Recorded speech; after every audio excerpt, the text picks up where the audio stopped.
इन्होंने कोई एफर्ट की हो पांचों ने मिलकर कि जनाब हम जाएंगे, जाके मिलेंगे इमरान खान साहब से, तो इसका जवाब नहीं था उनके पास, इसका जवाब उन्होंने नहीं दिया। दूसरा, अलीमा खान साहबा ने कहा कि वक्त कितना है आपके पास, तो उन्होंने कहा 27 तारीख तक। उन्होंने कहा 27 तारीख को बजट पास करेंगे, ये तय हो गया। लेकिन बजट को 27 से पहले 23 को पास कर दिया गया। ये है जनाब असल कहानी। अब क्योंकि इमरान खान साहब ने बजट पास जो हो गया, तो इमरान खान साहब ने आगे ही बढ़ना है। जेल के अंदर बैठ के वो इतने बोल्ड डिसीजन तो मुझे नहीं लगता ले सकते हैं, और ये डिसीजन तो इमरान खान का होगा कि कौन उनके साथ है और कौन उनके साथ नहीं है। पहले भी उन्हें बड़े सरप्राइज मिले हैं, आइंदा भी मिलते रहेंगे। अब इसमें अली अमीन गंडापुर साहब जो हैं, ये मरियम नवाज खान साहबा ने इसको रिपोर्ट किया, क्योंकि इमरान खान साहब ने कहा था कि सुप्रीम कोर्ट जाना चाहिए, तो ये तो पहले जाना चाहिए था ना। अब तो गोंगलों से मट्टी झाड़ने वाली बात है, और वो मट्टी भी ऐसे अजीब तरीके से झाड़ी है। ये जरा आप देखिए, अली अमीन गंडापुर एक सूबे के वज़ीर आला है जहां उनके मुताबिक हकीकी नुमाइंदगी है। इस सूबे के वज़ीर आला की कानूनी टीम की हिकमत अमली क्या है? इमरान खान ने हालिया पैगाम में कहा सुप्रीम कोर्ट जाओ, तो बस उठकर सुप्रीम कोर्ट पहुंच गए। ये एक जर्नलिस्ट हैं जो वहां से रिपोर्ट करिए सुप्रीम कोर्ट से, मुंह उठा के सुप्रीम कोर्ट आ गए ये लोग। इन्हें नहीं पता कि सुप्रीम कोर्ट कैसे आते हैं। सुप्रीम कोर्ट जाने का मतलब ये नहीं होता कि आपने जाकर वहां पे विजिट करना है। आपने दरखास्त दायर करनी होती है जिसका एक बाकायदा कानूनी तरीक़ाकार होता है। सरदार लतीफ़ खोसा और बाकी जो लोग हैं, एडवोकेट जनरल खैबर पख्तूनख्वा, उन्होंने अली अमीन गंडापुर को बताया ही नहीं, और वो जस्टिस मंसूर अली शाह साहब के सामने जाकर अदालत में पेश हो गए और उन्हें कहा जी आप आज खुद नोटिस इस मामले का ले लें। उनको भी मुसीबत में डाल दिया कि जनाब तुसी आज खुद नोटिस आप ले लें। तो इस पे जनाब जो जस्टिस मंसूर अली शाह साहब हैं, उन्होंने कहा कि आप गलत दरवाज़ा खटखटा रहे हैं, बेहतर है चीफ जस्टिस या रजिस्ट्रार ऑफिस का आप रुख करें जाकर। और लतीफ़ खोसा साहब ने कहा जनाब कि आपका आशीर्वाद चाहिए, यानी जजेस को जानबूझकर इम्तिहान में डालकर किसके मकासद को पूरा कर रहे हैं ये लोग। यानी अली अमीन गंडापुर साहब ने मुंह उठाया और चले गए सुप्रीम कोर्ट। इमरान खान ने कहा भाई वो तरीकाकार होता है सुप्रीम कोर्ट जाने का, मतलब ये नहीं है कि आपने वहां जाना, जाके अंदर से विजिट करके चक्कर लगा के एंजॉय करके सैर करके बाहर आ जाना। नहीं, आपने अपनी कानूनी दरखास्त दायर करनी होती है। आप जज के कमरे में पहुंच गए और आपका वकील वहां पे खड़ा होकर कह रहा है जी आपका आशीर्वाद चाहिए। This is not the way.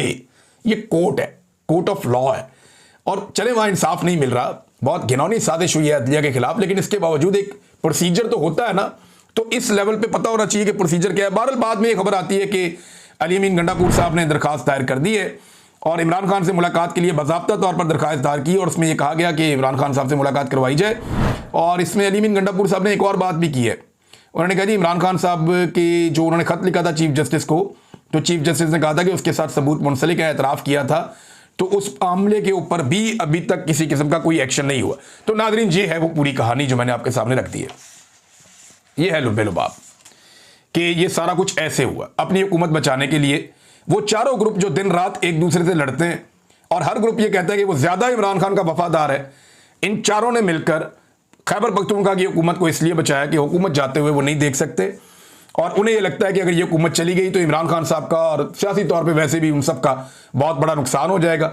तो दिन रात लड़ने वाले कैसे इकट्ठे हुए, और ये पॉलिटिकल कमेटी के ऊपर बार बार डाल रहे हैं। पॉलिटिकल कमेटी के लोग बार बार मुझे मैसेजेस और फ़ोन करके बता रहे हैं कि जनाब हमारा कोई लेना देना नहीं है। सलमान अकरम राजा कह चुके हैं, बाकी सारे कह चुके हैं, यार हमारा कोई लेना देना नहीं है, ये बजट पास करने का हमने नहीं कहा। ये पार्लिमानी पार्टी जो थी खैबर पख्तूनख्वा की, जिसमें सारे MPs शामिल थे, उनको अली अमीन गंडापुर ने ब्रीफिंग दी थी, उसके नतीजे में ये बजट पास हुआ। वो ये कह रहे हैं कि ना उन्होंने किया है, वो कह रहे हैं जी उन्होंने किया है। बहरहाल इमरान खान साहब ने इसको पी लिया, इस मामले को भी माजी की तरह, और इस वक्त पीना ही बनता था, इसके ऊपर ज्यादा रोला तो और वो डाल नहीं सकते। अब नाज़रीन जहां पे बजट पे बात होनी चाहिए ना कि गरीब आदमी को क्या मिला, किसान को क्या मिला, मजदूर को क्या मिला, लोगों को रिलीफ कितना मिला, वहां पे ये बात होने की बजाय बात ये हो रही है जनाब कि बजट पास कैसे करवाया गया। और ये सारी कंट्रोवर्सी जो है ये खुद से पैदा की गई। अगर 2-3 दिन इंतजार कर लेते, दिल बड़ा कर लेते, ऐसे कोई हलवा थोड़ी है कोई आएगा और आके हुकूमत गिरा देगा। हुकूमतें ऐसे थोड़ी गिरती हैं, अवामी हुकूमत है, अवाम का बड़ा प्रेशर है खैबर पख्तूनख्वा में। लेकिन एक बात और भी अली अमीन गंडापुर को अंदाजा हो गया है कि वो अब अवाम में उतने मकबूल नहीं है। इमरान खान साहब की मकबूलियत अवाम में बहुत ज्यादा है, लेकिन अली अमीन गंडापुर ने अपनी मकबूलियत अवाम में खो दी है। कभी पहाड़ियां चढ़ के, कभी लोगों को छोड़कर, कभी लाशों को छोड़कर वो भाग गए। तो इसकी वजह से उनकी मकबूलियत खैबर पख्तूनख्वा के अंदर कम हुई है। तो उन्हें शायद ये लगता है कि अब अगर उनकी हुकूमत गिर गई तो लोग उनके लिए खड़े नहीं होंगे। इमरान खान के लिए तो खड़े होते रहेंगे, लेकिन गंडापुर के लिए खड़े नहीं होंगे और वो अपनी हुकूमत गंवा बैठेंगे। उन्हें ऐसा लगता है, लिहाजा उन्होंने जो किया ये ऑब्वियस था और ये दिखाई दे रहा था कि ऐसा ही होना था। अब नाज़रीन, पंजाब में असातिज़ा बहुत बड़ी तादाद में पंजाब असम्बली के बाहर पहुंच गए। ये हज़ारों की तादाद है, बहुत बड़ी तादाद में।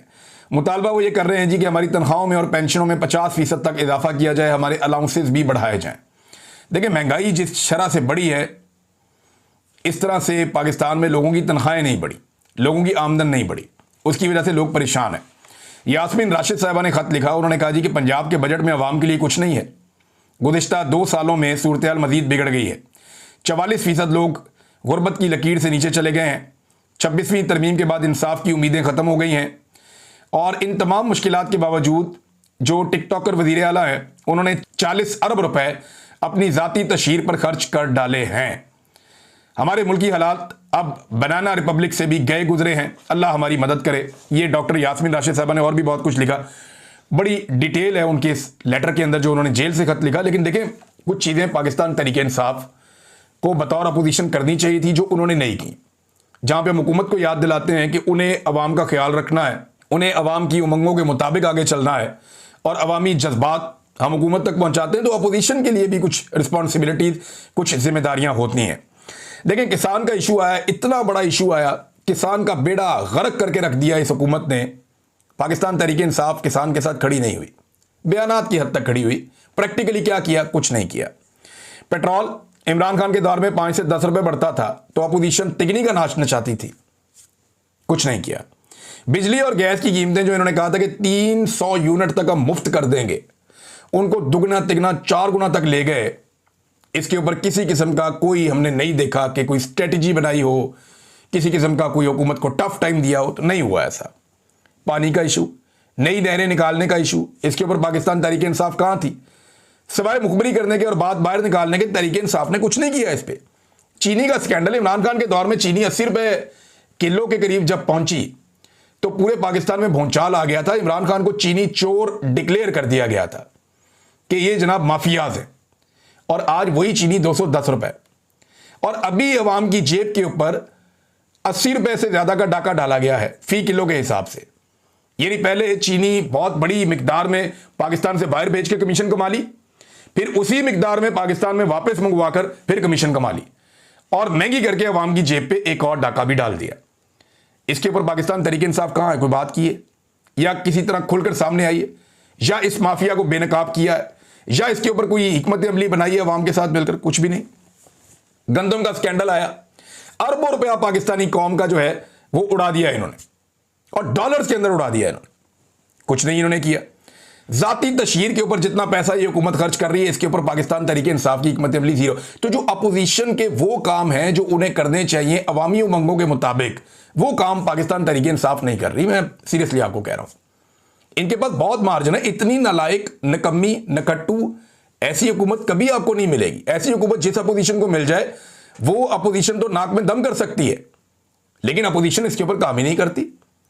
अपोजिशन का मेरे ख्याल में उन्हें यह लगता है कि इमरान खान की मकबूलियत इतनी ज्यादा है कि हमें इनसे लड़ने की जरूरत ही नहीं है, किसी से कोई एक्स्ट्रा एफर्ट करने की जरूरत ही नहीं। सिर्फ इमरान खान की मकबूलियत के नाम के ऊपर हम वोट लेकर इलेक्शन जीतते जाएंगे।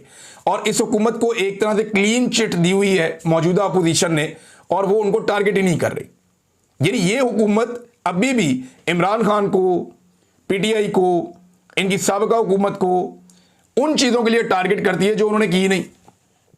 यानी कोई मुंह उठा के कह देता जी उस वक्त पेट्रोल 300 रुपए लीटर था, कोई कह देता जी उस वक्त फलानी चीज इतने रुपए की थी, तो क्या लोग बिलीव कर लेंगे? अगर सोशल मीडिया ना होता ना तो अपोजिशन टकेगी नहीं थी।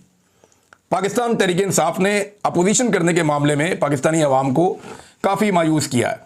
इसमें एक स्टेटमेंट जो है वो उमर अयूब साहब ने दिया, और ये स्टेटमेंट दुखती रख गया पाकिस्तान की सिक्योरिटी फोर्सेस की, क्योंकि वो ये कहते हैं जनाब कि इतने सारे ट्राले आ जाते हैं वहाँ से ईरान से डीजल लेकर, पेट्रोल लेकर, तो सिक्योरिटी फोर्सेस उन्हें रोकती क्यों नहीं है?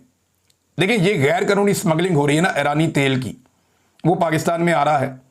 वो ये कहते हैं कि 72,000 से जायद 18 व्हीलर ट्रकों के जरिए ये स्मगलिंग होती है।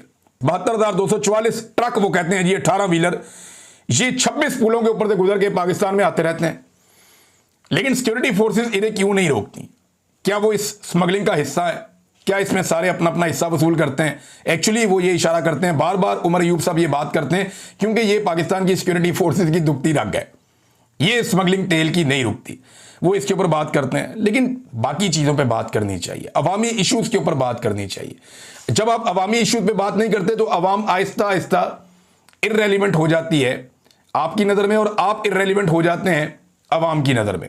इमरान खान जब तक बाहर थे वो हर अवामी इशू के ऊपर बात करते थे, हर अवामी इशू के ऊपर पूरा एक एजेंडा देते थे और उसके ऊपर खड़े हो जाते थे, लेकिन उनकी पार्टी ने एक भी अवामी इशू को नहीं उठाया। नाज़रीन, अब इंटरनेशनल फ्रंट पे जाते हैं, एक दो खबरें आपके साथ मैं शेयर कर लेता हूं। नंबर एक तो यह है कि डोनाल्ड ट्रंप ने जो है वो पहले तो नेतन्याहू के ऊपर सख्त किस्म का बयान दिया था, फिर नेतन्याहू ने डोनाल्ड ट्रंप की तारीफें कर दी और ये कहा कि अमेरिका का हम शुक्रिया अदा करते हैं कि वो हमारे साथ जंग में खड़ा हुआ।